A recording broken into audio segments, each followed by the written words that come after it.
June 15th, 1943. A 24-year-old German soldier sat in a Texas mess hall staring at a plate of bacon and eggs.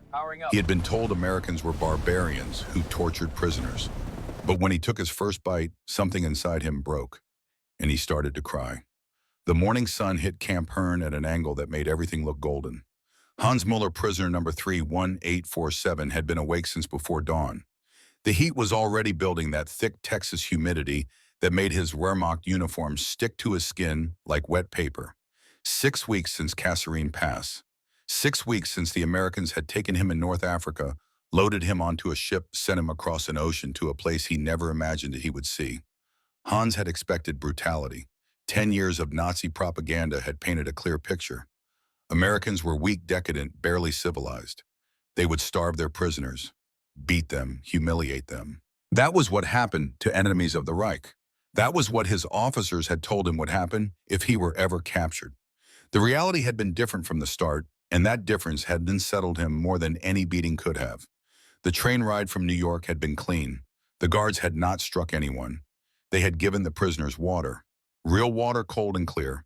Not the brackish stuff Hans had drunk in the desert. When one of the older POWs had collapsed from the heat, an American medic had treated him with the same care he would have given his own soldiers. Hans had watched this happen and felt something crack in the foundation of everything he believed. But food.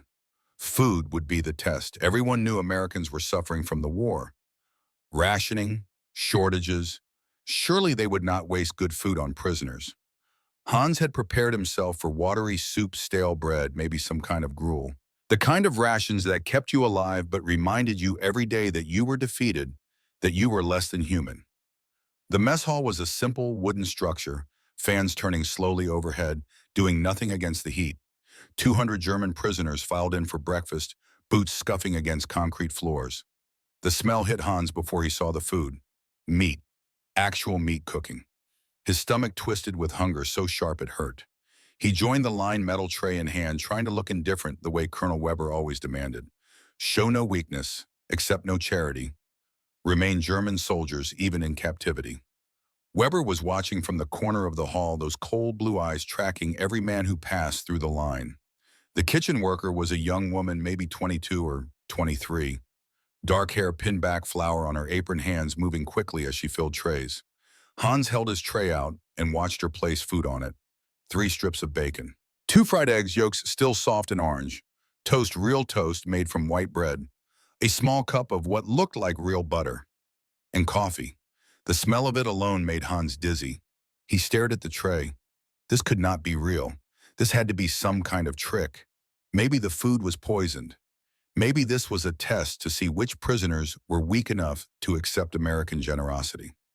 The woman said something in English. Hans had learned a little English in school before the war, but her accent was different, softer. She smiled at him. Just a small, tired smile, the kind a person gives when they have been working since 4 in the morning.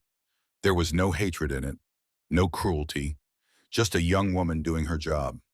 Hans moved to a long table and sat down. Around him, other prisoners were already eating. Some ate quickly, wolfing down the food as if afraid it would be taken away. Others ate slowly, savoring every bite with expressions Hans recognized. Confusion, gratitude, shame. Werner Schmidt sat across from him. They had bunked together since arriving at Camp Hind. Werner was older, maybe 35, with a scar across his left cheek from a training accident years before the war. He had 3 children back in Hamburg. He talked about them sometimes late at night when the barracks were dark and men spoke truths they would never say in daylight. Werner was eating his bacon with his eyes closed. When he opened them, they were wet. Hans looked down at his own plate. The bacon was still steaming slightly. The eggs looked perfect, exactly the way his mother used to make them on Sunday mornings when he was a child, before everything changed, before the brown shirts and the rallies and the promises of a 1,000-year Reich. He picked up his fork. His hand was shaking slightly. He told himself it was just hunger, just weakness from the long journey and the poor rations on the ship. But he knew better. His hand was shaking because he was afraid. Afraid that if he took a bite, if he accepted this kindness from the enemy, something fundamental would shift inside him. Colonel Weber's voice echoed in his memory from the meeting 3 nights ago. They will try to corrupt you with comfort, with false kindness, Remember who you are. Remember what we fight for. The weak will be seduced by American lies. The strong will resist. Hans cut a piece of bacon. The knife went through it easily, and grease pooled on the plate. He lifted the fork to his mouth. The smell was overwhelming. Salty, smoky, rich beyond anything he had eaten in 2 years of war. He took the bite. The taste exploded across his tongue. Not just salt and smoke, but sweetness too, and a depth of flavor that seemed impossible. The fat melted in his mouth. The meat was crispy on the outside, tender inside.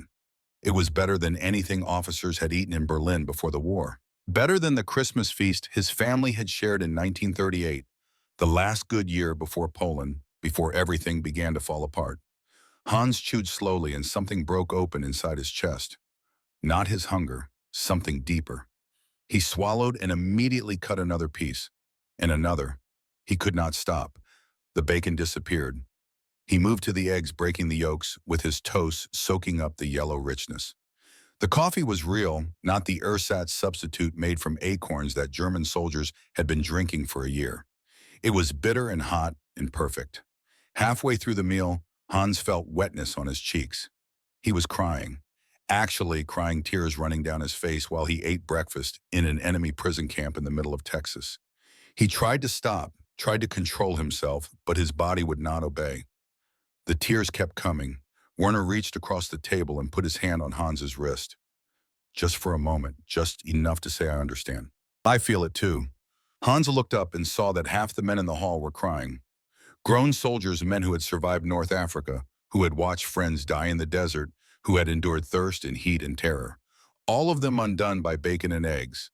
Because this breakfast was not just food, it was proof. Proof that everything they had been told was a lie. They had been taught that Americans were starving, that the capitalist system was collapsing, that the Reich's enemies were desperate and weak. But no starving nation feeds its prisoners like this. No weak country has this much abundance to spare. Hans finished his meal and sat staring at the empty plate. His stomach was full for the first time in months. His body felt warm, satisfied, almost content. But his mind was reeling. If the propaganda had lied about American weakness, what else had it lied about? If the enemy could show such generosity to prisoners, what did that say about the Reich's treatment of its own people? A shadow fell across the table. Hans looked up to see Colonel Friedrich Weber standing over him. The colonel was 48 years old, a career officer, a true believer. His uniform was somehow still crisp despite the heat and the journey. His face was hard, disapproving. Muller, Weber said quietly in German, I saw you crying over breakfast. Explain yourself. Hans stood quickly, instinctively coming to attention. The food surprised me, Colonel. Surprised you? Weber's voice was flat. Or seduced you? I was hungry, sir. I ate, that is all. Weber leaned closer. That is not all. I saw your face. I saw gratitude. Do you understand what you are doing when you accept their charity? With a grateful heart, you betray everything we fought for. Hans said nothing. What could he say? That the colonel was right. That one meal had already begun to poison his faith in the cause. Weber straightened. You will watch yourself, Muller. We are still soldiers of the Reich. This imprisonment is temporary. Germany will win this war, and when we return home, there will be a reckoning for those who showed weakness. Remember that. He walked away, boots clicking on the concrete. Hans sat back down slowly. Across the table, Werner would not meet his eyes. But it was too late. The damage was done. Hans could still taste the bacon on his tongue, could still feel the warmth of real food in his belly, could still remember the kitchen worker's small, tired smile. These things could not be untasted, unfelt, unremembered. Something had shifted, the first crack in a dam that would eventually break completely. The rest of that first day passed in a haze. After breakfast, the prisoners were marched to the camp yard for roll call. The sun was fully up now, turning Texas into an oven. Hans stood in formation while American guards counted heads, checked names against lists, verified that no one had escaped during the night. As if escape were even possible. They were thousands of miles from Germany, in the middle of nowhere, surrounded by flat plains that stretched to every horizon. One of the guards was different from the others. Older, maybe 35, with sun-darkened skin and a way of moving that suggested he had spent his whole life outdoors. He wore a cowboy hat instead of a standard military cap, and his boots were worn and comfortable looking. He rode up on a horse, actually rode a horse right into the camp yard and dismounted with easy grace. Hans had read Karl May novels as a boy. Books about the American West, about cowboys and Indians, about wide-open spaces and freedom. Those books had been banned, eventually deemed un-German, but Hans had hidden his copies and read them by flashlight under his blanket. This guard looked like he had stepped out of those pages. Real, solid, dangerous in a way that had nothing to do with cruelty and everything to do with competence. The guard walked along the line of prisoners looking at faces making some kind of assessment. When he reached Hans, he stopped. Their eyes met. The guard's eyes were blue-gray, the color of storm clouds. There was no hatred in them, just curiosity. "You speak English, son?" The accent was thick drawling, unlike anything Hans had heard before. Hans swallowed. "Yes, sir, a little." The guard nodded. "Good. You'll be my interpreter when we need one. What's your name?" "Hans Muller, sir." "Well, Hans, welcome to Texas. It ain't Berlin, but it ain't so bad neither." The guard moved on. Hans stood very still, processing what had just happened.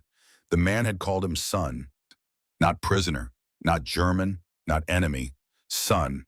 Like Hans was a person deserving of basic human respect. Colonel Weber was watching from the shade of the barracks. Even from 30 feet away, Hans could feel his disapproval radiating like heat. The work assignments came after roll call. Most prisoners were sent to the cotton fields. The war had taken American farm workers, and Texas needed labor. The Geneva Convention allowed prisoners to work for pay, 80 cents a day. Many of the men were grateful for the chance to do something, anything other than sit in barracks and think about home. Hans was assigned to a different detail. Light maintenance around the camp, painting fences, repairing buildings, helping the supply sergeant organize warehouses. Easy work, probably because of his new role as interpreter. The cowboy guard, whose name Hans learned, was Sergeant James Harrison, but who everyone called Buck, seemed to have put in a word for him. Lunch came at noon. Sandwiches made with real meat and cheese, lemonade cold and sweet, an apple. Hans ate slowly this time, trying to make sense of the impossible abundance. In Germany by 1943, there had been shortages of everything. Coffee had disappeared, sugar was a memory, meat was rare enough that people joked about it, and yet here in an enemy prison camp, Hans was eating better than he had eaten in years. The afternoon was long and hot. Hans painted fence posts white, the brush moving in steady strokes, his mind somewhere else entirely. He kept thinking about his family in Berlin, his mother who had been rationing every scrap of food since 1941, his younger sister Anna, who was 14 now and probably working in a munitions factory, his older brother Klaus, 27, who had been drafted into the Wehrmacht and stationed somewhere in France, his father who had died in the first year of the war, killed by British bombers while working the night shift at an aircraft plant. What would his father think if he could see Hans, now captured, imprisoned, fed by the enemy, crying over breakfast? Would he be ashamed? Would he understand evening came and with it another meal? Chicken, this time roasted until the skin was crispy, mashed potatoes with gravy, green beans, a slice of pie for dessert, apple pie with a crust so flaky it dissolved on Hans's tongue. He ate in silence, surrounded by other prisoners who were equally quiet. There was something almost sacred about these meals, something that went beyond mere eating. They were rituals of transformation, whether the men realized it yet or not. After dinner, there was free time before lights out. Some men played cards. Others wrote letters home, though they knew the letters would be censored, that anything too honest would be blacked out or confiscated. Hans sat on his bunk and pulled out the small notebook he had managed to keep through capture and transport. He had been writing in it secretly a diary of sorts, though he would be in serious trouble if Weber ever found it. He wrote in German in tiny letters to conserve paper, "Camp Herne, Day 8. Another meal that makes no sense. How can our enemies feed us better than our own Reich fed us? Either Hitler lied, or this is elaborate deception. I don't know what to believe anymore." He closed the notebook and hid it under his thin mattress. Outside, the Texas sky was turning orange and purple colors so vivid they seemed unreal. Through the barracks window, Hans could see Sergeant Buck Harrison talking to another guard, both men laughing about something. Easy laughter, the kind that comes from men who are comfortable in their skin, who know who they are and what they stand for. Werner climbed onto the bunk above Hans. The frame creaked under his weight. Hans, Werner said quietly, "Did you taste the pie?" "Yes. My wife used to make pie like that before the war. I had forgotten what it tasted like." Hans said nothing. What was there to say? "Do you think," Werner continued even more quietly, "that maybe we were wrong about America, about everything?" It was a dangerous question, the kind that could get a man reported to Weber, accused of defeatism, punished in ways that would not leave visible marks, but would break something inside. But Hans answered honestly because the day had broken something in him that could not be repaired. "I think we were lied to, about many things." Werner was silent for a long moment. Then, "Yes, I think so too." Lights went out at 9 o'clock. The barracks settled into darkness, filled with the sounds of 200 men breathing, shifting, trying to sleep in the heat. Hans lay on his back, staring at the wooden slats of Werner's bunk inches above his face. He thought about the bacon, about Buck Harrison's blue-gray eyes, about the kitchen worker's tired smile, about apple pie and real coffee and the taste of butter on fresh toast. He thought about propaganda and lies and 10 years of believing in something that might have been evil all along. Tomorrow would bring more work, more meals, more small kindnesses from the enemy that would chip away at everything Hans thought he knew about the world. He was afraid of that erosion, afraid of what would be left when all his certainties had crumbled away. But he was also secretly in a place so deep he could barely admit it to himself. He was also hopeful. Because if America was not what he had been taught, if the enemy could be kin and generous and strong all at once, then maybe there was a different way to live, a different way to be human. Maybe losing the war would not mean losing everything. Maybe it would mean finding something he had never known he was missing. Hans closed his eyes and tried to sleep. His last thought before drifting off was of breakfast, of that first bite of bacon, of the moment everything changed, though he did not yet know how completely, how irrevocably, how beautifully his entire life was about to transform. In the darkness somewhere in the barracks, another man was crying softly. Hans understood. He had cried too. They had all cried or would cry soon enough. Because kindness, when you have been taught to expect cruelty, is a weapon more powerful than any bomb or bullet. It destroys not your body but your certainty. It kills not your flesh but your hate. And once hate is dead, once certainty is shattered, you can be rebuilt into something new, something better, something free. The first bite was just the beginning. Hans Muller did not know it yet, but that breakfast on June 15th, 1943, was the first day of the rest of his life, the first day of his journey from enemy to American, from prisoner to free man, from believer in lies to bearer of truth. But first he would have to survive the wrath of true believers who would rather die than admit they had been wrong. First, he would have to face the violence of men who saw his transformation as betrayal. First, he would have to learn that freedom always has a price, and that price is often paid in blood and pain and the courage to choose truth over comfort. That test would come soon, sooner than Hans imagined. And when it came, he would need more than bacon and eggs to survive. He would need allies. He would need strength he did not know he possessed. He would need a Texas cowboy named Buck Harrison to show him what courage really looked like. But tonight, none of that mattered. Tonight, Hans Mueller was just a 24-year-old soldier lying in a barracks in Texas, his belly full for the first time in months, his certainties shattered, his future unknown. Tonight, he was exactly where he needed to be, even if he did not understand why. The story was just beginning, and it would be one worth telling. The first week at Camp Hearn passed in a rhythm Hans had not expected. Work and meals and sleep, all of it strangely peaceful, and all of it colored by the constant dissonance between what he had been taught and what he was experiencing. But beneath that surface calm, something darker was building. Colonel Friedrich Weber called a meeting on the sixth night. Not an official meeting, the kind that happened in shadows after lights out when the American guards were fewer and less attentive. 50 men gathered in the space between two barracks, hidden from the towers, speaking in whispers that carried the weight of conspiracy. Weber stood at the center ramrod straight, despite the heat, despite the circumstances. He still wore his uniform as if it meant something, as if rank and authority could survive across an ocean, across defeat, across the reality of barbed wire and American guards. "Gentlemen, Weber began, his voice low, but carrying that officer's tone that demanded obedience. We are still soldiers of the Reich. Do not let comfort make you forget that. The Americans try to corrupt us with abundance, with false kindness. They want us to become soft, grateful, compliant. Hans stood at the back of the group trying to be invisible. He had not wanted to come, but refusing would have marked him. So he came and he listened, and he felt the words settle on his skin like ash. I have seen men crying over breakfast, Weber continued. I have seen men smiling at guards. I have seen the beginning of collaboration of betrayal. This stops now. He laid out rules. No fraternization with Americans beyond what was absolutely necessary. Refuse extra food when offered. Maintain military bearing at all times. Report any prisoner who showed signs of weakness, of acceptance, of gratitude. We will remain German, Weber said.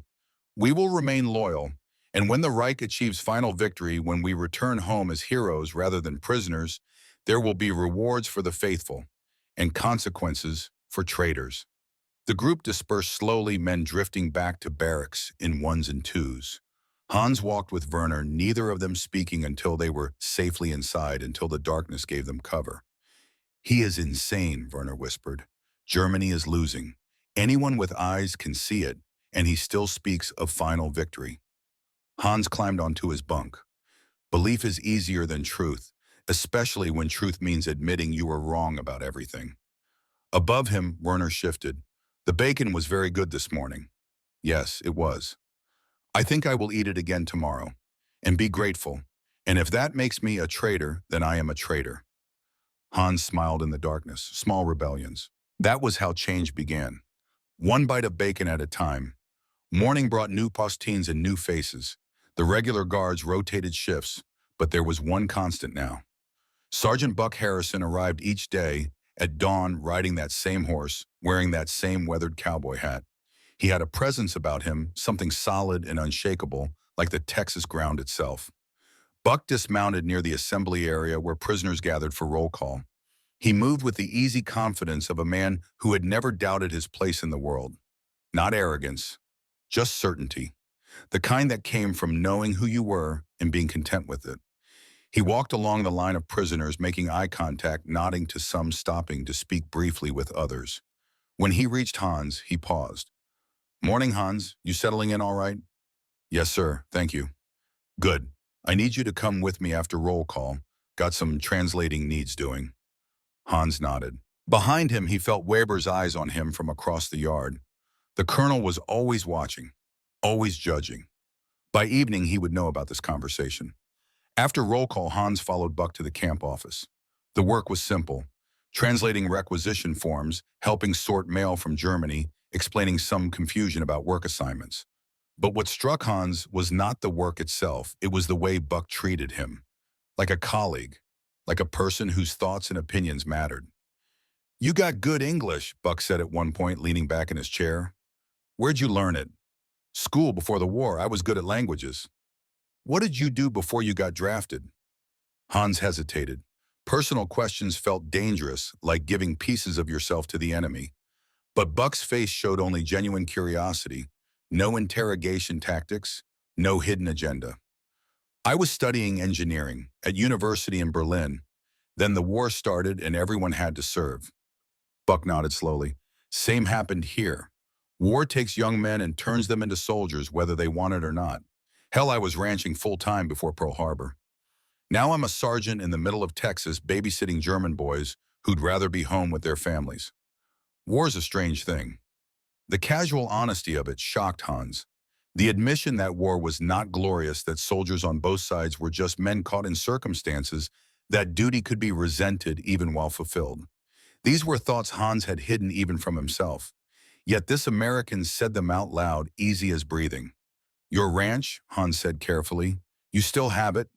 My family does? Brother is running it while I'm here. 500 acres, good cattle, best horses in the county. Been in the family 3 generations. Buck smiled. I miss it something fierce. But this is where I'm needed now, so this is where I am. Hans thought about duty, about service, about what it meant to sacrifice for something larger than yourself. He had been taught that Germans understood duty better than anyone, that sacrifice was uniquely Aryan, that other nations were too weak and selfish to truly serve. But here was this cowboy speaking of duty and sacrifice without any of the grand rhetoric, without any sense of superiority. Just a man doing what needed doing because it needed doing. The morning work finished and Buck stood. "Come on, got something to show you." They walked to the corral at the edge of camp. Buck's horse was there, a big chestnut mare with intelligent eyes. Buck opened the gate and let her out, running his hand along her neck with obvious affection. "You ride?" Buck asked. "Yes, sir, in Wehrmacht cavalry training." "Hop on, let's see what you got." Hans stared. "Sir, I am prisoner. I cannot just ride horse." Buck grinned. "Son, I'm the ranking guard on duty, and I say you can. Unless you're scared." It was a challenge, gentle but unmistakable. Hans looked at the horse. He had not ridden since before North Africa, before the sand and heat and chaos. His hands itched to take the reins. He mounted. The horse shifted under him, testing, and Hans adjusted his seat automatically.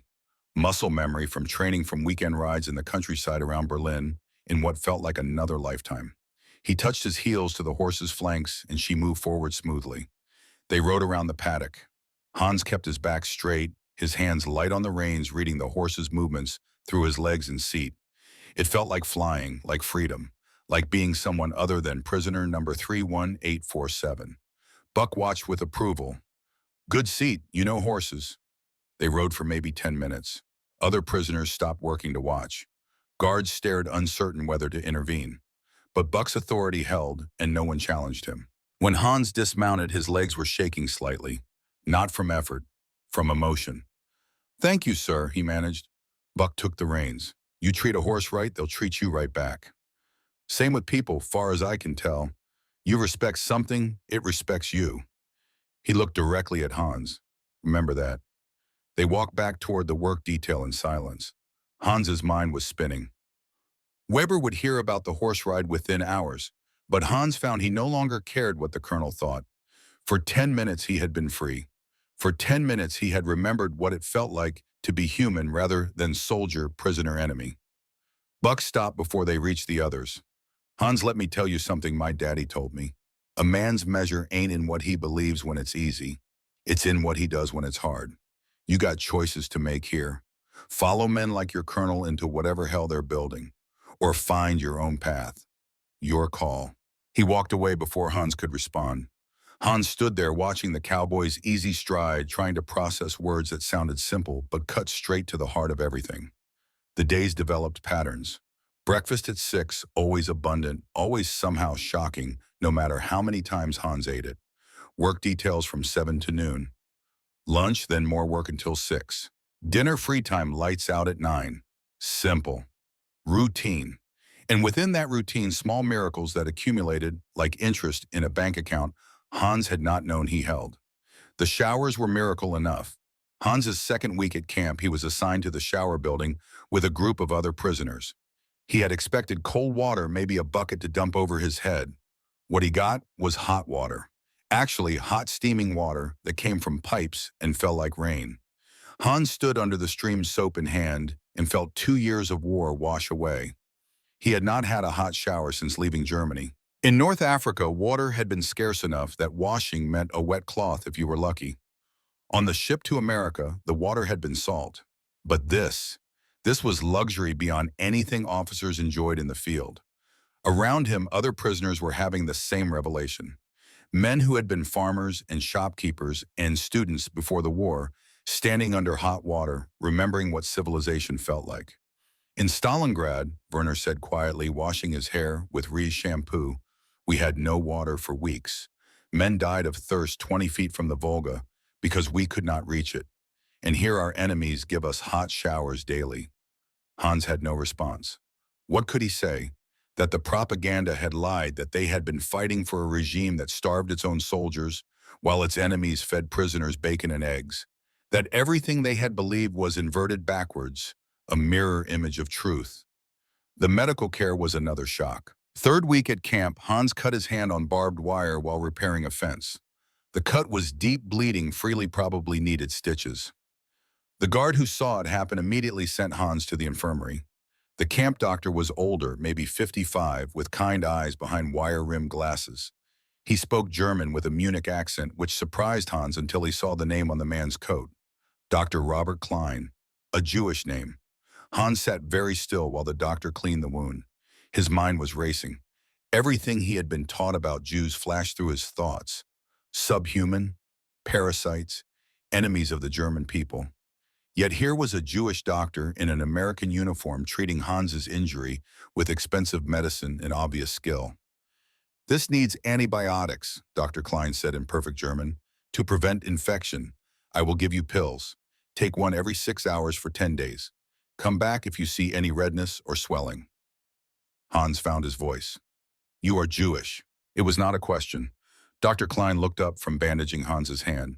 "Yes, my family escaped Munich in 1938. We lost everything. My uncle was sent to Dachau. We never heard from him again." He finished the bandage and met Hans's eyes. "And yet here I am treating your wound with medicine that cost American taxpayers money. Funny, isn't it, if the roles were reversed, if you were the doctor and I the prisoner, would you do the same?" Hans could not answer. He knew what happened to Jews in German custody. Everyone knew, even if they pretended not to.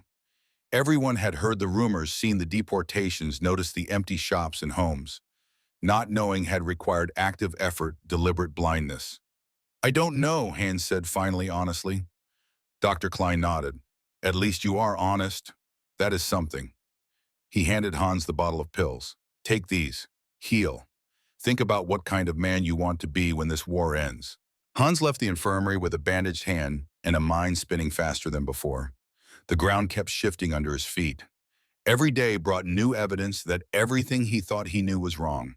And the worst part, the truly terrifying part, was that he was starting to be grateful for it. Evening came, and with it another meal. Fried chicken this time, crispy and hot.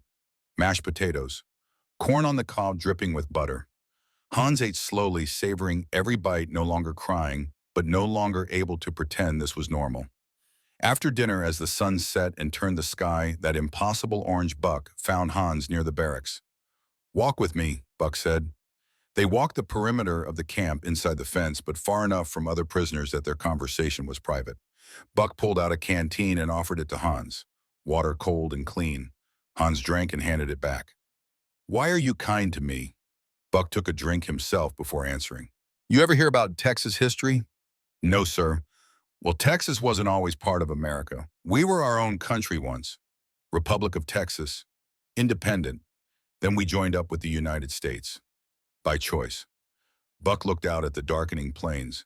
"See, freedom works better when folks stand together. That is what you Nazis never understood. Strength is not in domination. It is in cooperation. In treating people decent so they want to stand with you, not against you." Hans absorbed this. In Germany, we were taught that America is weak because of democracy, that only strong leaders can create strong nations. Buck laughed not unkindly. "Son, we are kicking your asses across 2 continents with our weak democracy. What does that tell you about strong leaders?" Put that way, it was almost funny. Hans felt a smile tug at his lips despite himself. "Listen," Buck continued, his voice more serious now. "War makes enemies out of people who might have been friends in other circumstances. You and me, we could have been neighbors in a different world. Could have traded horses, shared a beer, talked about weather and crops and nothing important. But politics got in the way. Old men in capitals made decisions, and young men like you had to fight for them." "You are not so young," Hans pointed out. 35, old enough to know better. But here I am anyway." Buck stopped walking and turned to face Hans directly. "Here is what I believe, Hans. Every man deserves to be treated with dignity. Every single one. German, American, black, white does not matter. We are all God's children. Uniform does not change that. And any system that says otherwise, that divides people into worthy and unworthy, that system is evil. I do not care if it waves a swastika or any other flag. Evil is evil." Hans felt something crack open in his chest. These words, said so simply, so certainly, cut through years of propaganda and indoctrination. Because they were true. Deep down in a place Hans had tried to ignore, he had always known they were true. "I think," Hans said slowly, That I have believed in evil, that I have served evil, and I did not know. Most people do not know, Buck said gently. That is how evil works. It wraps itself in flags and promises. It tells you you are special, chosen superior. It makes you feel good about yourself while doing terrible things. The question is, what do you do when you figure it out? I do not know. Well, you got time to think on it. War ain't over yet. You are stuck here with us for a while. Might as well use that time to figure out who you want to be. They walked back toward the barracks in comfortable silence.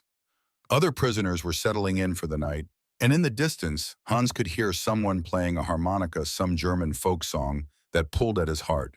At the barracks door, Buck stopped. Hans, you should know. There are men here who do not like seeing you talk to me. Your colonel, he has been asking questions about you, stirring up trouble. You watch your back, you hear? Yes, sir, I will. Good. See you tomorrow. Buck walked away into the gathering darkness. Hans stood for a moment looking up at the stars. They were the same stars that shone over Germany, over Berlin, over wherever his mother and sister and brother Klaus were tonight. The same stars, but a different world. Inside the barracks, Werner was already in his bunk. Hans climbed up to his own and lay back, staring at the wooden slats overhead. Did you hear? Werner whispered. Weber is planning something against the men he thinks are becoming too friendly with Americans. Hans's stomach tightened. What kind of something? I do not know, but I heard him mention your name. You should be careful. I have done nothing wrong. You rode a horse with an American guard. You translate for them. You smile sometimes. To Weber, that is collaboration. That is betrayal. Hans closed his eyes. Of course. Of course Weber would target him.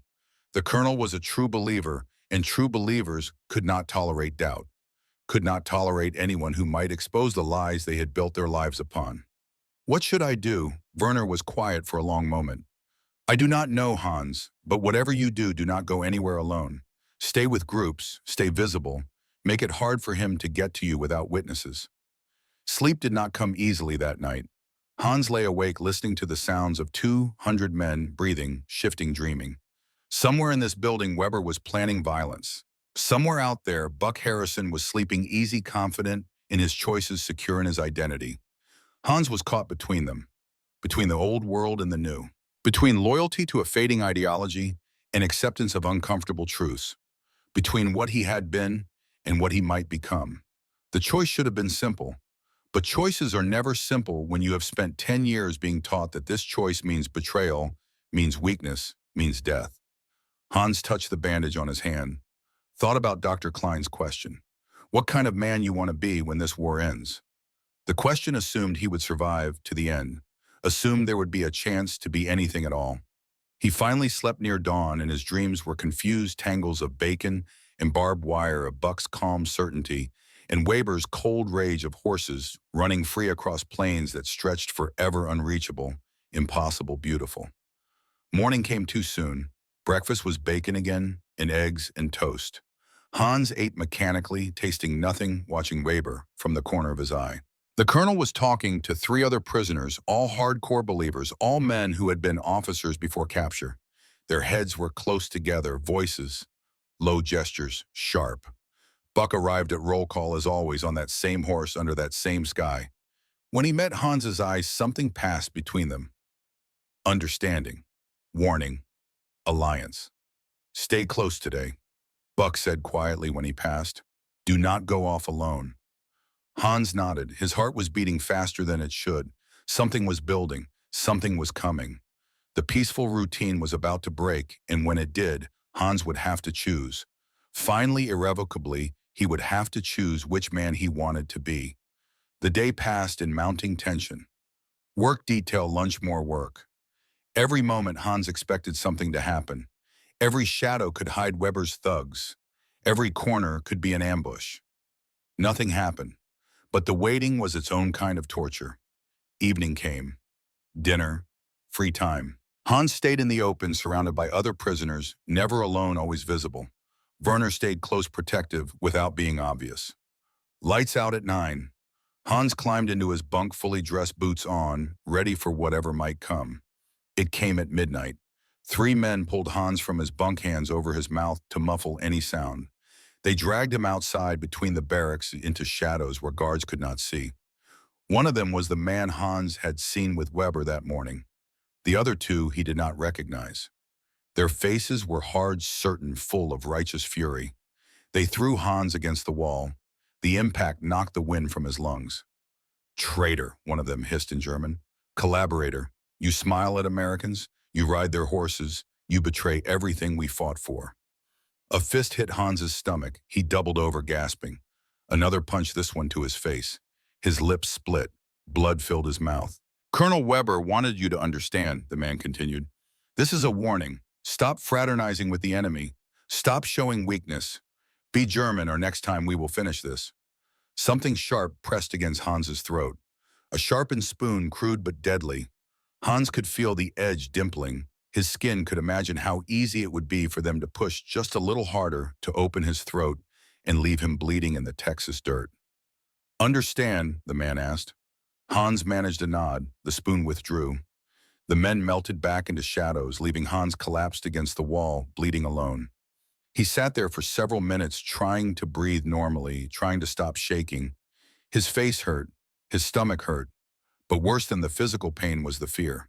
The knowledge that Weber could reach him anytime, anywhere. That believing different, choosing different, might cost Hans his life. Eventually Hans stood, stumbled back toward the barracks, made it to his bunk, and collapsed. Werner's voice from above frightened Hans. "What happened?" "Weber's men. A warning. Should we tell the guards?" Hans shook his head, then realized Werner could not see him in the dark. "No, that would make it worse. I will be careful." But careful might not be enough. Careful might just mean dying slower. Hans lay in his bunk, tasting blood, feeling bruises forming, and thought about choices. About who he wanted to be. About whether survival was worth the price of denying truth. The night stretched long and terrible. And somewhere in those dark hours, Hans Muller made a decision. He would not hide, would not pretend, would not go back to believing lies just to stay safe. If being true to himself meant danger, then he would face danger. If choosing Buck's kind of strength over Weber's kind of control meant becoming a target, then he would be a target. Because bacon and eggs and hot showers and Jewish doctors healing German soldiers, these things were not weakness. They were civilization. They were humanity. They were what made life worth living. And Hans was done pretending otherwise, whatever the cost. Morning came with the kind of Texas heat that made breathing feel like drowning. Hans woke to pain. His lip was swollen where the fist had split it. His ribs ached with every breath. There was a bruise on his jaw that he could feel without touching, dark and tender, a mark of Weber's displeasure written on his flesh. He sat up slowly, every movement careful. Around him, other prisoners were beginning to stir the barracks, filling with the sounds of men waking to another day of captivity. Werner dropped down from the upper bunk and stopped when he saw Hans's face. "God in heaven," Werner breathed. "It is worse in daylight." Hans touched his lip gingerly. "How bad?" "Bad enough that everyone will know. Bad enough that the Americans will ask questions." And they did. At morning roll call, Sergeant Buck Harrison took one look at Hans, and his expression changed. The easygoing cowboy disappeared, replaced by something harder, colder. Something that reminded Hans that Buck was not just a rancher playing at being a soldier. He was a man who had chosen this duty and took it seriously. Buck walked straight to Hans, ignoring the formation, ignoring protocol. "Who did this?" Hans said nothing. Snitching would make everything worse. Would mark him not just as traitor, but as coward. "Hans." Buck's voice was quiet but carried weight. "This is not a request. Who did this to you?" "I fell, sir." Buck's jaw tightened. "You fell, in the middle of the night, and gave yourself a black eye and split lip. That is what you were telling me." "Yes, sir." For a long moment, Buck just looked at him. Then he nodded slowly. "All right, if that is how you want to play it, but you are coming with me, now." He pulled Hans out of formation and marched him toward the guard barracks. Behind them, Hans could feel Weber watching, could feel the weight of that disapproval, like a physical thing. Buck's quarters were sparse. A narrow bed, a small desk, a footlocker. On the wall was a photograph of a ranch, wide open spaces under endless sky. Home. "Sit," Buck ordered. Hans sat. Buck poured water from a pitcher, handed Hans the cup. The water was cold and clean, and Hans drank it gratefully. Buck leaned against the desk, arms crossed. I have been doing this job for 2 years now. You know what I have learned? Men do not get beat up by falling down. They get beat up by other men who want to send a message. So let me guess, you have been spending time with me, learning English, smiling sometimes. And certain other prisoners do not like that. They think it makes you weak, disloyal. So they decided to teach you a lesson. Hans said nothing, but his silence was answer enough. Thought so, Buck continued. Here is what is going to happen. You are bunking here now. With me. Guard barracks. Safer. Sir, I cannot. I am prisoner. There are rules. I am in charge of the rules, and I say you can. You are my official interpreter now. Makes sense for you to be close by in case I need translating done at odd hours. Buck's eyes were serious. Hans, those men will come for you again. Next time, it might not be just a beating. You understand what I am saying? Hans understood perfectly. Next time, they might kill him. Would kill him, probably. Because he had chosen truth over lies, and that choice was unforgivable to men like Weber. Yes, sir. I understand. Good. Now let me look at that lip. Buck examined Hans's injuries with surprising gentleness. He cleaned the split lip with alcohol that burned like fire. He applied some kind of ointment. He wrapped tape around Hans's ribs where the bruising was worst. You will be sore for a few days. But nothing is broken. Buck stepped back. There, good as new. Or close enough. Thank you. Do not thank me yet. Moving you here is going to make things more complicated. Your colonel will not like it. But tough. My camp, my rules. Buck gathered a few things and handed them to Hans. Clean shirt, blanket, toiletries. Your bunk is in the corner. Best I can offer. We eat with the other guards, work together, everything. You good with that? Yes, sir. Very good. All right, then. Welcome to the American side. The phrase hit Hans harder than any punch had. The American side. As if there were sides within the war, within the camp, within his own soul. And maybe there were. Maybe he had been choosing a side all along without realizing it every time he ate that bacon with gratitude, every time he accepted kindness from Buck, every time he allowed himself to doubt the propaganda. The day unfolded differently with Hans in the guard barracks. He ate breakfast with American soldiers, listening to their easy banter, their complaints about the heat, their talk of home and families and plans for after the war. They accepted his presence without much comment, just another body at the table, just another man doing a job. But it was the kitchen worker who surprised him most. The young woman with dark hair and tired eyes. She brought Hans his food and paused when she saw his face. Goodness, she said, what happened to you? Her English was clear but carried an accent Hans could not quite place. She seemed genuinely concerned, not just politely curious. I fell, Hans said, the lie coming automatically now. She looked at him with an expression that said she did not believe him, but would not push. Well, hopefully you heal quick. Can I get you anything else? Extra toast? More coffee? Coffee would be good, thank you. She poured from a fresh pot, and the smell alone was enough to make Hans feel more human. When she handed him the cup, her fingers brushed his briefly. Just an accident of proximity. But Hans felt it like electricity. I am Maria, she said. Maria Schmidt. I work the kitchen most mornings. Hans Muller. I know, you are the interpreter, the one Sergeant Harrison speaks well of. Hans was surprised. He speaks of me, Maria smiled. Says you are smart, good with languages, says you have an honest face.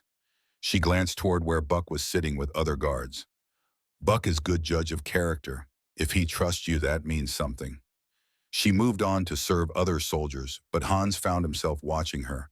There was something familiar about her bearing, something that reminded him of home, even though she was clearly American. Later that morning, Buck called Hans to the camp office. There was translating work, yes, but also something else. Buck pulled out a newspaper, the Houston Chronicle, dated just 2 days prior. You read English good enough for this? Buck asked. I think so, yes. Good, because I want you to read this. Really read it. Not the censored camp newsletter. Real news. Hans took the paper with hands that trembled slightly. For 2 years, he had received only information filtered through Nazi propaganda. Even here at camp, the Germans were given specially prepared newsletters that painted the war in the best possible light for the Reich. But this was an actual American newspaper. Unfiltered truth. The headlines hit like hammer blows. Allied advances in Italy, Soviet victories at Kursk, German cities bombed to rubble, casualty numbers that made Hans's stomach turn. And buried in the middle pages, early reports about camps. Not prisoner of war camps, death camps, concentration camps, places with names like Auschwitz and Dachau where unspeakable things were happening. Hans read for over an hour. Buck let him saying nothing, just watching. When Hans finally looked up, his face must have shown everything he was feeling because Buck just nodded. That is the truth, Hans, the real truth. Not what your officers tell you, not what the camp newsletter says. That is what is actually happening. Germany is losing. Hans said it out loud for the first time, and hearing the words in his own voice made them real. We are losing badly. Yes. The cities, Berlin, Hamburg, Munich, they are being destroyed. Yes. And these camps. Hans could barely form the words. These death camps, are they real? Buck's face was grave. Far as we can tell, yes. We are getting reports from people who escaped, from resistance fighters. The details are still coming in, but there is enough smoke that we know there is fire. Hans felt sick, actually physically sick. He stood abruptly and walked to the window, needing air, needing space, needing something his body could not provide. I did not know, he said quietly, about the camps, about what was being done. We were told they were work camps, resettlement, not murder. Most Germans did not know, Buck said, or did not want to know. That is how these things happen. Good people look away, tell themselves it cannot be that bad, tell themselves someone else will stop it, but nobody stops it and the evil just keeps growing. Hans thought about his years in Hitler Youth, the rallies, the speeches about racial purity and German superiority, the casual hatred directed at Jews, at Slavs, at anyone deemed unworthy. He had believed it all, had absorbed it like water into soil, and now he was learning that those beliefs had led to mass murder. What kind of man was I? Hans whispered. What kind of man believes such things? A young man who was lied to, Buck said. A man who grew up in a system designed to make him believe. But here is the important part, Hans. What kind of man are you now? Because that is the only question that matters. Before Hans could answer, there was a knock at the door. It was Maria bringing coffee and some kind of pastry. She looked between the two men, sensing the heavy atmosphere. Sorry to interrupt. Thought you might want refreshments. Thank you, Maria, Buck said. That is very kind. She set down the tray and turned to leave, but paused at the door. Hans, if you ever want to talk about anything, I am often in the kitchen, after breakfast service, just so you know. After she left, Buck smiled slightly. Maria is good people. Her family came from Germany, long time ago, back in the 1880s. But she still speaks the language. Might be nice for you having someone to talk to who understands both worlds. Hans thought about that. Both worlds, German and American, past and future, who he had been and who he might become. The afternoon found Hans helping Buck with various camp duties. It was easier to work than to think, easier to focus on immediate tasks than on the larger questions that threatened to drown him. But the questions followed him anyways, shadows at the edge of every moment. When the day's work was done, Hans found himself drawn to the kitchen. Maria was there, as she had said, cleaning up from dinner service. The space smelled of bread and coffee and something sweet Hans could not identify. May I help? Hans asked from the doorway. Maria looked up and smiled. Sure, you can dry dishes. Towels are there. They worked in comfortable silence for a while, Maria washing and Hans drying. It reminded him of home, of helping his mother in the kitchen while his father read the newspaper and his sister Anna did homework at the table and his brother Klaus teased them all. Simple domesticity, normal life before everything went wrong. Buck showed me a newspaper today, Hans said suddenly. The real news. About the war. Maria's hands paused in the soapy water. That must have been hard to read. It was. Everything I believed is a lie. My country is losing. My leaders are monsters. And I was too stupid to see it. You were not stupid. You were young. There is a difference, Mom. Hans set down the dish he was drying. May I ask you something about being German in America? Of course. Do people hate you for your heritage? Maria considered this. Some do, especially now with the war. I have had people spit at me, call me Nazi, refuse service in shops. But most people understand the difference between German heritage and German government, between ancestry and loyalty. She looked at him directly. My grandmother came from Bavaria. She taught me the language of the songs, the stories. I love that heritage. But I love America more, because America gave my family freedom. Opportunity, a chance to build new lives. Germany gave my ancestors poverty and persecution. They left for a reason. What reason? They were Lutheran, in a Catholic region. Minor persecution by our standards now, but enough to make them leave, enough to make them want something different. Maria dried her hands on a towel. That is what America is, Hans. It is the place people come when they want different, when they want better, when they want free. The words settled into Hans like seeds finding soil. Maybe that was what he wanted too. Different, better, free. Maybe that was why the bacon had made him cry, why Buck's kindness had broken something in him, why reading the truth in that newspaper had felt like waking from a nightmare into a morning he had not known existed.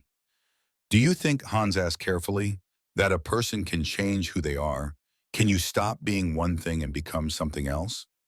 Maria smiled. I think that is the only thing people can do.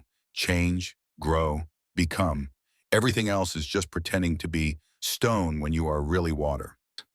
That evening, Hans lay on his new bunk in the guard barracks and thought about water and stone, about being fluid enough to change but solid enough to have a self, about the space between who he had been and who he might become. Tomorrow would bring new challenges. Weber would not accept Hans's defection quietly. There would be consequences. Danger. Maybe death. But for the first time since his capture, Hans felt something like hope. Small and fragile, yes, easily crushed. But there. Because if he could change, if he could grow, if he could become something other than a Nazi soldier who believed in lies, then maybe there was a future worth surviving for. Maybe there was a man worth becoming. He fell asleep thinking about Maria's smile and Buck's steady certainty and the taste of real coffee. Small things, simple things, things worth fighting for in their own quiet way. Morning came too soon. Hans woke to Buck shaking his shoulder gently. Up and at them, got work to do. Hans dressed quickly, still sore from the beating, but moving more easily now. At breakfast, he sat with the American guards and tried not to notice the hostile stares from the German prisoners at the other tables. Tried not to see Weber's cold fury burning across the mess hall like a torch in darkness. After breakfast came roll call. Hans stood with the guards now, instead of the prisoners literally and figuratively on the other side of the fence. It felt right and wrong at the same time. Right because he was choosing truth. Wrong because he was abandoning his countrymen, even the ones who had beaten him. Weber approached after roll call. Buck was nearby, but out of earshot, deliberately giving the two Germans space to talk. Muller, Weber said in German, his voice ice cold. I see you have made your choice. Yes, Colonel, I have. You sleep with the Americans now, eat with them, work with them. You have become a traitor to the Reich. Hans met Weber's eyes. The Reich is dying, Colonel. It is being bombed to rubble and defeated on every front. I have seen the newspapers, the real ones. I know the truth. Weber's face flushed red. Truth, you know nothing of truth. You have been corrupted by American lies and comforts. You are weak, contemptible. When Germany achieves final victory, men like you will be the first against the wall. If you truly believe Germany will achieve final victory, Hans said quietly, then you are more deluded than I ever was. Weber's hand moved fast, a slap across Hans's already bruised face. The impact sent pain shooting through his skull. But Hans did not back down, did not lower his eyes, did not apologize. You will regret this, Muller, Weber hissed. Mark my words, there will be a reckoning. He walked away back rigid with fury. Hans touched his stinging cheek and saw Buck moving toward him with concern on his face. You all right? Yes, he is angry, but I expected that. He is more than angry. He is dangerous. Buck looked after Weber's retreating form. Men like that, when they lose control, they do desperate things. You watch yourself. Hans nodded, but he was not truly worried. What could Weber do? They were in an American camp surrounded by guards regulated by Geneva Convention. Weber's power was limited to intimidation and the loyalty of a few hardcore believers. Hans was wrong about that. Badly, dangerously wrong. That evening after dinner, Private Tommy Chen was making his rounds near the German barracks. Tommy was 19 years old, Chinese-American from San Francisco, drafted after Pearl Harbor, despite the fact that his family had been in California for 3 generations. He had the night guard shift, which meant walking the perimeter, checking fences, making sure everyone was where they should be. He was passing the space between 2 barracks when he heard voices. German voices speaking in harsh whispers. Tommy had picked up some German from working around the prisoners enough to understand basics. What he heard now made his blood run cold. Tomorrow during work detail, the tractor assignment. Muller will be isolated, working the irrigation ditch. We arrange an accident, cut the brake line, tractor rolls. He is crushed. And the Americans believe it is mechanical failure. Exactly. Colonel Weber wants it done clean. No evidence, no witnesses. Tommy stood frozen, listening to them plan murder. Not just any murder. Hans's murder. The German kid who had been helping translate who Buck had taken under his wing, who seemed like a decent person caught in a bad situation. The voices faded as the men dispersed. Tommy waited until he was sure they were gone, then ran. Ran to find Buck. Ran to stop what was about to happen. He found Buck in the guard quarters playing cards with 2 other sergeants. Tommy burst in, breathing hard. "Sarge, we got a problem. Big problem." Buck looked up. "What is it, Chen?"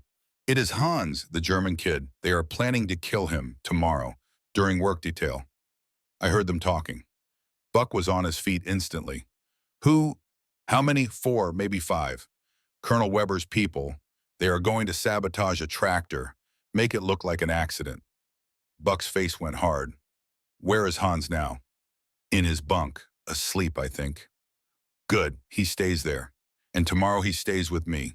No work detail, no tractor." Buck turned to the other guards. "I want extra eyes on those German officers, especially Weber. Someone makes a move toward that tractor shed, I want to know about it." The next morning came bright and hot. Hans woke to Buck shaking him. "Change of plans. You are not doing field work today. You are sticking with me. Close." Hans did not argue. Something in Buck's tone suggested this was not negotiable. At the work assignment area, Hans watched as prisoners were divided into groups. Cotton picking, fence repair, and tractor duty for the irrigation work. 4 prisoners assigned to that detail. Hans noticed these were positions Weber's men had requested yesterday, positions that would have put him alone near the equipment unsupervised. But Buck's intervention had changed everything. Buck walked to the tractor shed ahead of the work crew. Hans followed. Inside, Buck went straight to the tractor that would be used that day. He checked the brake line. It had been cut. Not completely, but enough that under the right pressure, at the right moment, it would fail catastrophically. Buck stood up, his face thunderous. Son of a bitch. He walked outside where the work crew was gathering. Weber's men were among them. Buck looked each of them in the face. "Which one of you sons of bitches did this?" He pointed to the tractor. "That brake line was cut. Someone tampered with equipment. Anyone want to confess?" Silence. Hostile stares. No one spoke. Buck's voice went cold. "Here is how this is going to work. No one uses that tractor today, or any day until it is fixed properly by my mechanics. And any prisoner caught sabotaging equipment or harming fellow prisoners will be transferred to maximum security facility. No exceptions, no second chances." He looked directly at the men he suspected. "That includes officers. Rank means nothing to me. You hurt someone in my camp, you answer to me. We clear." One of the men, a hardliner named Klaus, stepped forward. "We are prisoners of war. You cannot threaten us." Buck moved fast. He grabbed Klaus by the front of his shirt and lifted him onto his toes. For a man who usually seems so easygoing, Buck could be terrifying when he chose. "Listen here, boy. I am responsible for keeping every man in this camp alive. German-American does not matter. You threaten that responsibility, you threaten me, and I do not take that kindly. So unless you want to find out exactly how much authority I have, I suggest you back down and remember your place." He released Klaus, who stumbled backward. The other prisoners looked away, unwilling to meet Buck's eyes. Buck turned to Hans. You, with me, now. They walked away from the work area back toward the main camp. Hans's heart was pounding. He had not realized how close he had come to death. Would have climbed onto that tractor driven toward the irrigation ditch, and then the brakes would have failed. The machine would have rolled. He would have been crushed. All because he chose to eat bacon with gratitude. All because he chose to believe truth over lies.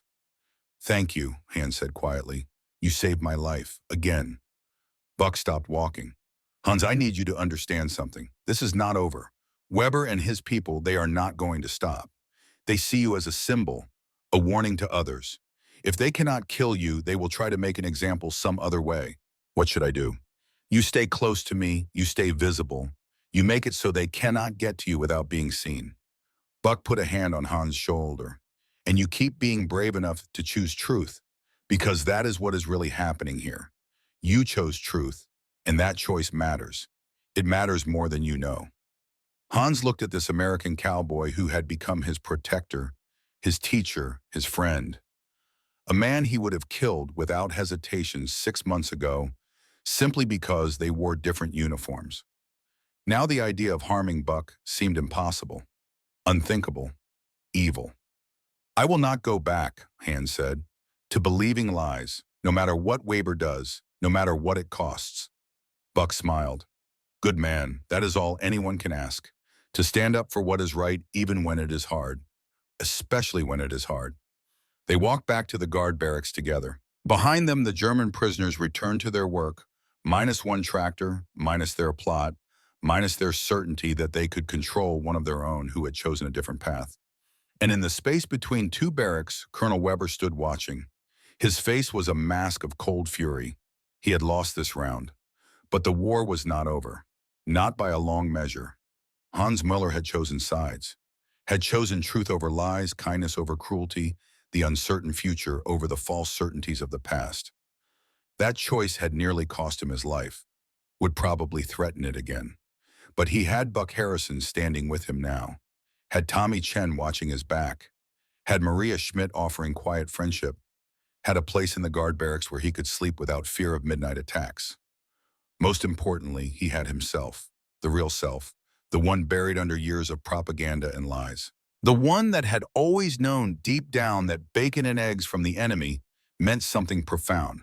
That kindness was not weakness. That truth was worth any price. Hans was becoming someone new. Someone he could look at in the mirror without shame. Someone worthy of the freedom this strange country represented. The transformation had begun. And once begun, there was no going back. Only forward.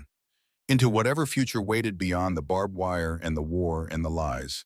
Forward into truth. Into freedom. Into America. The summer of 1943 turned to fall. The Texas heat gave way to something almost bearable, though the sun still blazed down on Camp Hearn with the weight of judgment. Hans settled into his new life in the guard barracks, and the settled feeling surprised him. For the first time since capture, he slept through the night. For the first time since Berlin, he did not wake with dread coiled in his stomach. But the war ground on. And with it came news that would change everything. June 6, 1944. Nearly a year since that first breakfast. Hans was helping Buck inventory supplies when Private Chen came running across the compound, face flushed, waving a newspaper. Sarge Hans, you gotta see this. Buck took the paper. His eyes widened. He handed it to Hans without a word. The headline stretched across the top of the Houston Chronicle in letters that seemed to shake Allies invade France. D-Day. Hans read the article with hands that would not stay steady. Normandy. Massive amphibious assault. Largest invasion in history. American, British, Canadian forces. Breaking through Hitler's Atlantic Wall. Early reports of heavy casualties on both sides. But the Allies were ashore. The Western Front had opened. Hans thought of Klaus, his brother, 28 years old now, stationed in France since 1942. Letters from home had mentioned France but never specifics. Where exactly the coast inland was Klaus at one of those beaches mentioned in the article Omaha, Utah Gold Sword? The newspaper fell from Hans's hands. He sat down heavily on a crate. Hans, Buck's voice came from far away. You all right? My brother Klaus, he is in France, was in France. I do not know if the words would not come. For a year, Hans had been transforming, learning, changing. But Klaus was still part of the old world, still a German soldier fighting for a regime Hans now knew was evil. Still his brother. Buck crouched beside him. Where in France? I do not know. Letters were censored. He never said exactly. Well, look here. Buck pointed to a paragraph in the article. Says here the Germans are fighting hard but falling back. Lots of prisoners being taken. If your brother survives, the fighting the best thing that could happen is for him to get captured. Same as happened to you. Hans looked up, hope flickering. You think so? Son, I know so. German soldiers have been surrendering in droves since North Africa. And the ones who get captured, they get fed, they get medical care, they get to sit out the rest of this war in relative safety. Same as you. But not all prisoners had Hans's experience. Not all prisoners had Buck Harrison. And Hans knew in the cold center of his gut that the odds were not good. D-Day meant death on a scale he could barely imagine. Thousands, tens of thousands, and somewhere in that churning hell of bullets and bombs and drowning men might be Klaus. The next days Hans moved through in a fog. He worked, he ate, he slept. But his mind was across an ocean on beaches he had never seen, wondering if his brother was alive or dead or somewhere in between. Werner noticed. They still talked sometimes, Hans sneaking over to the German barracks when Buck was occupied elsewhere. Werner's pragmatism had deepened into something like acceptance. He no longer spoke of Germany winning. Now he spoke only of surviving until it was over. Any word? Werner asked one evening, voice low, sitting on his bunk while Hans stood by the door. Nothing. How would I get word the Red Cross is months behind? If Klaus was captured, if he is even alive, I might not know until the war ends. Werner nodded. My cousin was at Stalingrad. We did not know his fate for 8 months. 8 months of my aunt not knowing if her son was dead or in a Soviet prison camp. When the letter finally came, it said he was dead. Died in January 43. But we did not learn until September. That is cruel. That is war. Hans left before the guards noticed his absence. Back in the American barracks, he lay on his bunk and stared at the ceiling. Somewhere in his footlocker was the letter Klaus had sent 3 months ago. Censored, brief, but written in Klaus's cramped handwriting. Hans had memorized it. Little brother, stay strong. This will all be over soon one way or another. The Americans will treat you better than I am being treated here. That much I know. Your brother Klaus. What had Klaus meant by that? That the German army was mistreating its own soldiers? That conditions in France were bad? Hans would never know unless they spoke again. And that might never happen. The days blurred together. June became July. The Normandy invasion turned into a breakout. American and British forces pushed inland. Hans followed the news obsessively, Buck letting him read every paper that came into camp. The German lines were collapsing. France was being liberated. And still no word about Klaus.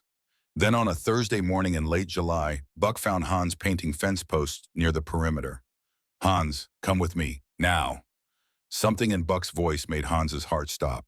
He dropped the brush and followed. They walked to Buck's quarters. Inside, waiting was an officer Hans had never seen before. Captain's bars, official-looking briefcase. This is Captain Morrison, Buck said. Army records and prisoner liaison. He has information. Captain Morrison pulled out a folder, opened it. Hans could see lists of names, thousands of names. Sergeant Harrison informed me you have a brother who was serving in the Wehrmacht in France. Klaus Muller, age 28. Is that correct? Hans nodded, not trusting his voice. Morrison flipped through pages, ran his finger down columns, stopped. Muller Klaus, Obergefreiter, 116th Panzer Division, captured June 17, 1944, near Carentan, currently held at POW Camp, Kempton Park, England. The words did not make sense at first. Hans heard them, processed them. Then they hit like a physical force. He is alive. According to our records, yes. Wounded in the leg during capture but expected to recover fully. He is listed as cooperative low risk. Hans sat down before his legs gave out. Alive. Klaus was alive. wounded but alive. A prisoner but alive. Not dead on some French beach. Not buried in a mass grave. Alive. Can I? Hans's voice cracked. Can I write to him? Morrison nodded. Through the Red Cross, yes. It will take time. Weeks, maybe months. But letters are allowed between prisoners held by Allied forces. After Morrison left, Hind sat in silence. Buck poured him water. Hans drank without tasting it. Your brother is alive, Hans. That is a good thing. He will hate me. Why would he hate you? Because I have become American. I sleep in guard barracks. I eat with you. I have chosen this. Hans gestured around. And Klaus is still a prisoner. Still German. He will see me as traitor. Buck shook his head. Or he will see you as survivor, as someone who figured out the truth before he did. Give him credit, Hans. He is your brother. That matters more than politics. Hans wanted to believe that, but he had seen what true believers like Weber thought of men who changed sides. Would Klaus be the same? Or would Klaus, having fought and bled and nearly died for the Reich, be open to the truth Hans had discovered? There was only one way to find out. That evening, Hans sat at Buck's desk with paper and pen. The letter would go through Red Cross channels, would be read by censors, would take months to arrive, but he had to try. He wrote in German, keeping it simple. Dear Klaus, I learned today you are alive. I cannot tell you what that means to me. I thought you were dead. I have thought you were dead for 6 weeks. To know you survived, that you are recovering, this is the best news I have received since the war began. I am in Texas. I am well. I am treated well. Better than I deserve. The Americans are not what we were taught.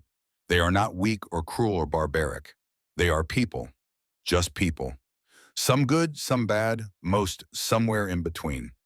I know you may not understand what I am about to say. I know you may think I have been brainwashed or corrupted, but I need to tell you the truth as I have come to see it. We were lied to, Klaus, about America, about the war, about what our leaders were doing in our name. I have seen newspapers here, real newspapers. I have learned about the camps, the death camps, the things being done to Jews and others. If you know about these things, then you know the horror. If you do not know, you will learn soon enough. It is real, it is happening, and it is evil. I do not expect you to believe me. I did not believe it either at first. But I am telling you, as your brother from one soldier to another, we were on the wrong side. And I am grateful we both survived long enough to see that. When the war ends, and it will end, Germany will lose. Come to America if you can. There is opportunity here. There is freedom here. There is a future here. I love you, brother. I am glad you are alive. Stay alive. Stay safe. Think about what I have said. Your brother Hans. He sealed the letter. Buck promised to get it to the Red Cross office in the morning. That night, Hans lay awake thinking about Klaus, wondering if his brother would read the letter and understand, or if Klaus would tear it up in disgust. Their lives had diverged so completely. Hans here in Texas, living with Americans, learning to trust them, to respect them, to even like them. Klaus there in England, still a prisoner, still surrounded by Germans, still part of that world. Would Klaus change as Hans had changed, or would Klaus remain what he had always been? Hans would not know for months, maybe longer, maybe never. But he had tried.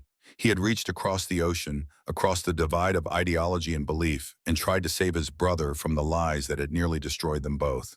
It would have to be enough. The summer passed into fall of 1944. The war news continued to improve from the Allied perspective. Paris liberated in August. Allied forces pushing toward Germany itself. The Red Army crushing the Wehrmacht in the east. The Reich that was supposed to last 1,000 years was crumbling after only 12. Hans watched Weber and his hardcore followers grow increasingly desperate. They stopped attending the group activities, stopped participating in the camp's educational programs. They huddled together in corners, speaking in whispers, planning for a future that would never come. Hans felt pity for them now, not fear. They were trapped in a cage of their own ideology, unable to accept what was plainly visible to anyone with eyes. Germany had lost. The war was over in all but the final accounting. And yet they clung to the delusion, because accepting reality meant accepting that everything they had believed, everything they had fought for, was ash. Hans understood. He had been there. But he had been lucky. He had Buck. He had Maria. He had Tommy and Dr. Klein. and the small community of Americans who had shown him another way. Weber's men had only each other and hate, and the rapidly approaching reckoning that awaited them when the war finally ended and they had to return to a Germany that no longer existed. Thanksgiving came. November 1944. Hans's second Thanksgiving in America, though he had not celebrated the first, still too new, too uncertain of his place. This year was different. Buck organized a feast for the guards and a few select German prisoners. Hans, of course, Werner, who had been cooperative, a few others who had accepted reality. Even some of Weber's men were invited, though they refused to come. The mess hall was decorated with paper turkeys and hand-drawn cornucopias. The food was magnificent. Turkey stuffing, cranberry sauce, sweet potatoes, green beans, rolls, 3 kinds of pie. Hans sat at a table with Buck, Tommy, Maria, and several other guards. Maria had helped cook, and she glowed with pride as everyone praised the meal. Before they ate, Buck stood and called for attention. I want to say a few words. This year, this Thanksgiving, we got a lot to be grateful for. The war is almost over. Our boys are winning. We are all healthy. We are all fed. We are all safe. He looked around the room, meeting eyes, making sure everyone was listening. But I also want to say something about what Thanksgiving means. It means coming together. It means being grateful for what we have. It means recognizing that we are all human beings trying to make our way in a difficult world. He gestured to Hans and the other German prisoners at the table. These men were our enemies. They fought against us. Some of them probably killed American soldiers. But they are also men who were lied to, who were sent to fight a war they did not understand, who have suffered and lost just like we have. Buck's voice grew stronger.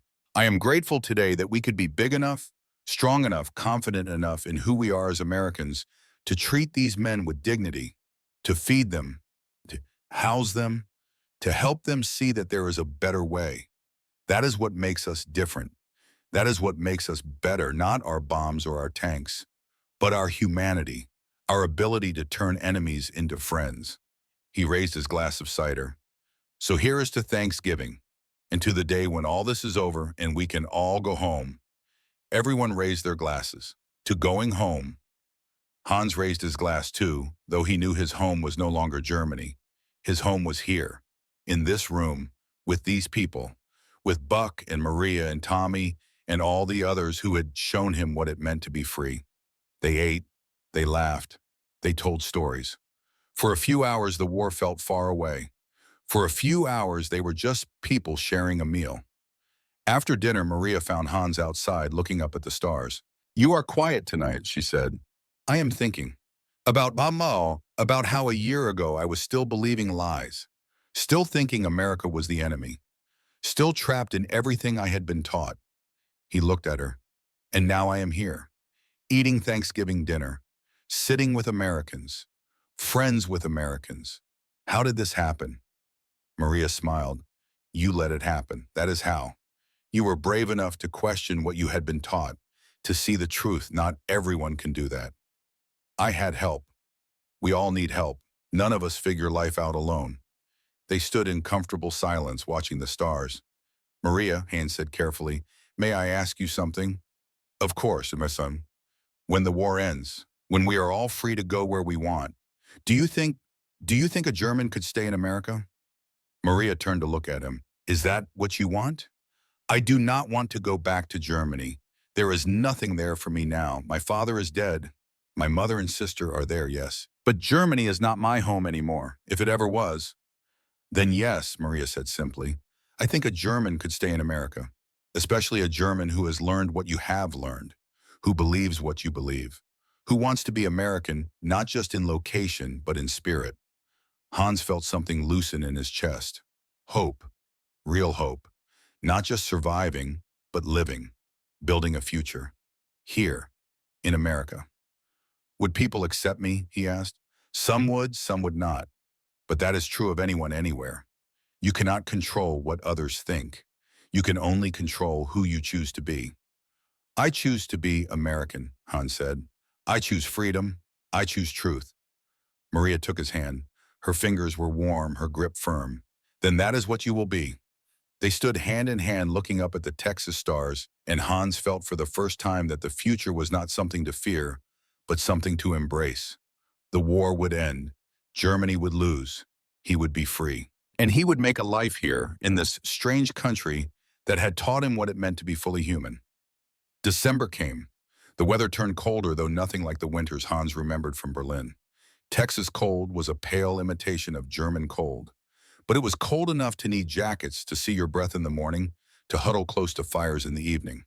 Hans received a letter. Red Cross envelope, postmarked from England. His hand shook as he opened it. Dear Hans, I received your letter. I do not know what to say. Part of me wants to call you a traitor. Part of me wants to call you a fool. But mostly I just want to tell you I am glad you are alive. You are right, we were lied to. I am figuring that out now. Here in England, the British treat us well, feed us, give us books and newspapers. The guards are fair. Some are even friendly. It is not what I expected. It is not what we were told to expect. I have seen newsreels about the camps, about what was done in our name. I felt sick. I feel sick. How did we not know? How did we let it happen? I do not have answers. You say come to America when the war ends. I do not know. I think about going home to Germany, trying to rebuild, helping Mother and Anna. But I also know Germany will be destroyed, will be occupied, will be a hard place to live for a long time. I will think about what you said. I promise I will think about it. Stay safe, little brother. I am glad one of us figured it out before it was too late. Your brother Klaus? Hans read the letter 3 times. Klaus was not angry. Klaus was thinking. Klaus was changing. Maybe not as fast as Hans had changed, maybe not as completely, but the seeds were there. The doubt, the recognition that they had been lied to, the openness to possibility. That was enough. For now, that was enough. Hans folded the letter carefully and put it in his footlocker next to the letter he had written. 2 brothers, 2 prisoners. 2 men trying to figure out who they were now that everything they had believed had been proven false. Hans would write back, would continue the conversation, would try to guide Klaus toward the truth the way Buck had guided him. It might take months, years, but Hans had time. The war was ending. Soon they would all be free. And when they were, Hans would make sure Klaus knew there was a place for him in America. A place where they could both start over, where they could both become something new. Christmas came, and with it another celebration. More food, more laughter, more time spent with people who had become family in a way Hans's actual family never had. Maria gave Hans a gift, a small wooden box carved with intricate patterns. For your letters, she said, so you have a place to keep them safe. Hans did not have a gift for her. He had no money, no way to buy anything. But he had been practicing his English, working on pronunciation, trying to lose the harsh German accent. Thank you, he said slowly, carefully trying to get the American inflection right. This means very much to me. Maria smiled. Your English is getting very good. I have good teacher. They sat together by the fire in the common room, not quite touching, but close enough to feel each other's warmth. Around them, other guards and the few friendly prisoners talked and laughed. The war felt very far away, but it was not far away. It was closer than ever. The final push into Germany had begun. The Red Army was coming from the east, the Americans and British from the west. The Reich was being crushed between 2 massive forces. It was only a matter of time now. Hans knew that when Germany finally surrendered, everything would change. The prisoners would be repatriated, sent back to Germany, back to the rubble and the shame and the occupation, unless they could find another way. Hans went to Buck one evening in January 1945. I need to ask you about something, Hans said. Shoot. When the war ends, when we are sent back to Germany, is there a way for a prisoner to stay in America, to apply for immigration? Buck leaned back in his chair, considering. Not immediately, not right away, but there are paths. If a prisoner has family in America, or a job offer, or can demonstrate that he is at risk if he returns home. Takes time, takes paperwork, takes patience, but it is possible. I want to stay, Hans said. I want to become American citizen. I want to build a life here. Buck smiled. Then we will make that happen. When the time comes, I will help you. I will sponsor you if that is what it takes. You have my word. Hans felt tears prick his eyes. Why would you do that for me? Because you are a good man, Hans. Because you chose truth over lies. Because you deserve a chance at a real life. And because, Buck paused, choosing his words, because I think America is stronger when we welcome people like you. People who have seen the darkness and chosen the light. People who appreciate freedom because they know what it is like to live without it. Hans could not speak. He just nodded, throat too tight for words. Buck stood and put his hand on Hans's shoulder. You are going to be all right, son. We will get you through this, I promise. And Hans believed him, because Buck Harrison had never lied. Not once. Not about anything. And he was not starting now. The months passed. January became February, became March. The news was all one direction now. Germany collapsing, the Red Army in Berlin, the Western Allies across the Rhine, Hitler's bunker, the final days. And then in early May it happened. Germany surrendered. The war in Europe was over. Hans heard the news over the camp loudspeakers. Victory in Europe Day, VE Day, May 8th, 1945. The American guards cheered, celebrated, drank, danced. The war they had been fighting was done. They could go home, could see their families, could start their lives again. The German prisoners reacted differently. Some were relieved. Werner actually smiled. Others were devastated. Weber and his followers looked like they had been gutted. Their world had ended. Everything they believed had been proven false. They had nothing left. Hans felt complicated. Relieved, yes. The killing was over. The evil had been defeated. But also sad. Germany was destroyed. Millions dead. Cities in ruins. A nation that would take generations to recover. But mostly Hans felt free, because the war ending meant the possibility of a future, meant that all the plans he had been making, all the hopes he had been nurturing, could finally become real. He found Buck outside the barracks watching the sunset. It is over, Hans said. It is, Buck agreed. What happens now? Now we start the process of sending everyone home. Will take months, maybe a year. Red tape, logistics. But eventually all you boys will be repatriated to Germany. All of us, Buck looked at him. Unless they have a reason to stay, unless they have someone willing to fight for them, someone willing to vouch for them, someone willing to say they deserve a chance at something better. Do I have that someone? Buck smiled. Yeah, Hans, you do. They stood in silence watching the sun sink below the horizon, painting the Texas sky in shades of orange and gold and purple. The same sky that stretched over Berlin, over the ruins of the Third Reich, over Klaus in his prison camp in England. The same sky, but a different world.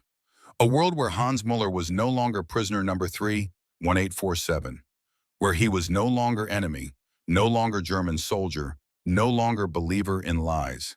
He was just Hans, a man who had made mistakes, who had believed terrible things, who had served evil without knowing it, but who had learned, who had changed, who had chosen when given the chance to be better, and who now, standing in Texas with the war over and the future open before him, could finally imagine what that better life might look like. A life in America, a life of freedom, a life with people who had shown him what it meant to be truly human. Thank you, Hans said quietly. For what?